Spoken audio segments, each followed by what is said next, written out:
Svolta a sorpresa nelle indagini dopo i disordini al G7 di Torino. C'è anche un giovane veneziano, Jacopo Povorato, tra i 17 destinatari di misure cautelari restrittive della libertà personale per gli scontri scoppiati nel settembre 2017 al G7 nella città dell'Amore. La notizia è stata ufficializzata in mattinata. A poco meno di 2 anni dalla vicenda, dunque, l'inchiesta coordinata dall'autorità giudiziaria piemontese per cercare di risalire ai responsabili di quei disordini arriva a questo primo risultato.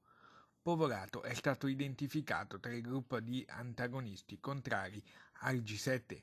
A lui il giudice per le indagini preliminari, in attesa che si svolga il processo, ha imposto l'obbligo di firma alla polizia giudiziaria. Una misura restrittiva della libertà personale, ma soprattutto di monitoraggio e controllo. L'operazione è stata coordinata dall'autorità giudiziaria piemontese e si è svolta in collaborazione con le Digos delle questure di Roma, Firenze, Modena, Bari e Venezia.